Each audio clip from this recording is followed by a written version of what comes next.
Mukhang ginabi ka umuwi ah. Ngayon lang nangyari to. Lumamig na yung pagkain na niluto ko sa kakantay sa'yo. Saan ka ba galing? Nagpabinyag kasi ako. Binyag? Anong binyag? Di ba nga, hindi ako nabinyagan ng mga magulang ko dati. Kaya tinulungan ako ng katrabaho ko. Buti may mabuting puso na tumulong sa'yo. Dapat matuto ka magpasalamat sa kanya. Oo nga nakalimutan ko magpapasalamat. Alam mo, pag tinulungan ka ng isang tao, huwag mong kalimutan magpapasalamat. Saang lugar ba kayo nagpabinyag? Hindi ko alam kung anong lugar yun eh. Bihira naman, di alam. Saan ba ginanap? Pinapili kasi kami kung Econo room or garage room. Ang napili namin, garage room kasi maganda raw yun. May pag-garage-garage pa kayo ah. Ang ibig kong sabihin, saang building ginanap? Malaking building yun eh. Nakalagay doon, so clean, so good, dito sa Sugo. Mapera yung tumulong sa'yo. Kasi may pag-garage-garage eh. So nabinyagan ka. Sabi, nabinyagan na daw ako. Bihira na naman. Hindi mo alam na nabinyagan ka? Sabi, nabinyagan na daw.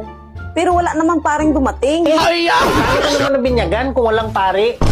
Nakatulog kasi ako sa kakaantay ng pare. Pagising ko, yung damit ko, nasa uluhan ko na. Eh bakit nasa uluhan yung damit mo? Ewan ko. Pero binulungan na lang ako ng kasama ko na nabinyagan na daw ako. Hindi mo ba tinanong sa kasama mo kung bakit ganon? Tinanong. Pero sabi ng kasama ko, tinatanggal daw talaga yun pag bininyagan. Kung nabinyagan ka, nakatulog ka, di ba? So anong pangalan ang sinulat mo dun sa birth certificate? Hindi ko alam eh. Pero ang sabi ng kasama ko, babalik daw kaming dalawa doon pag sahod. So ibig sabihin, madali na lang yon. Kasi kukunin mo na lang yung birth certificate mo. 3 oras daw, minimum.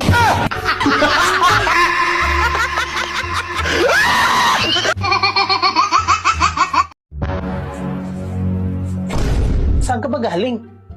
Alam mo naman na gabi na. Alam mo naman na maraming tao mapagsamantala sa labas tapos pag-alagala ka ganitong oras. Ano ka ba? Ang bait nila. Binigyan pa nga ako ng paputok eh. Paputok? Ba't ka binigyan? December na daw kasi. Pampaalis daw ng malas yun pag pinapaputok. Oo nga, yun nga ang sabi ng karamihan. Pampalis daw ng malas yun. Sayang din kasi. Maalis pa yung malas, tapos libre pa. Nag-aalala lang kasi ako sa'yo kasi nga, paggabi na, karamihan dito sa atin pumapasok na sa loob ng bahay. Kasi nga, maraming tao mapagsamantala paggabi na. Mabait naman sila. So, nasaan na yung paputok na binigay sa'yo? Pinaputok na. Ikaw nagpapaputok? Hindi. Sila ang nagpaputok. Bihira. Binigay sa'yo tapos sila din naman pala nagpapaputok? Eh, ayaw pahawakan eh. Eh, saan kayo nagpaputok? Ayaw ko ipakita sa'yo. Nahihiya ako. Pero sabi niya, tanggal na daw ang malas. Kasi naputukan na. Eh, bakit wala akong narinig na putok galing sa labas? Eh, paano mo naman marinig? Eh, sa loob pinaputok.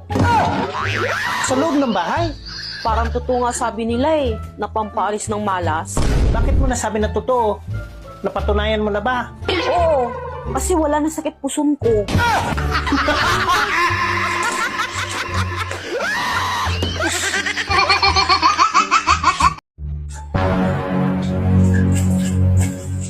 Oh, ba't ka nagmamadali?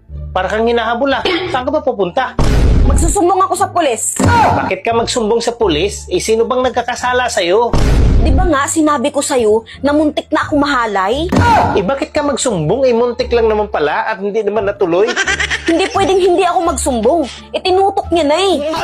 Wala naman pala nangyari. Itinutok lang naman pala at hindi naman natuloy, kaya pagpasensyahan mo na. Hindi pwede. Magsusumbong talaga ako. Alam mo, pag nagsusumbong ka, kaso yan. Masakit lang sa ulo yan. Saka itinutok lang naman pala. Baka hindi ka pa nga nasagi eh. Hindi naman natuloy. Kaya nga ako magsusumbong eh. Bakit itinutok lang at hindi tinuloy?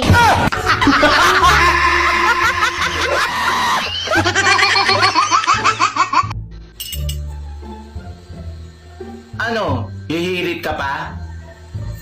E paano? Ang aga-aga, lagi ka nalang galit.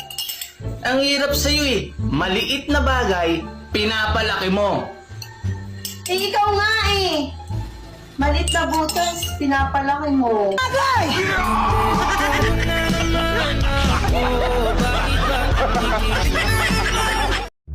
Hoy, nagsumbong sa akin si Kumari.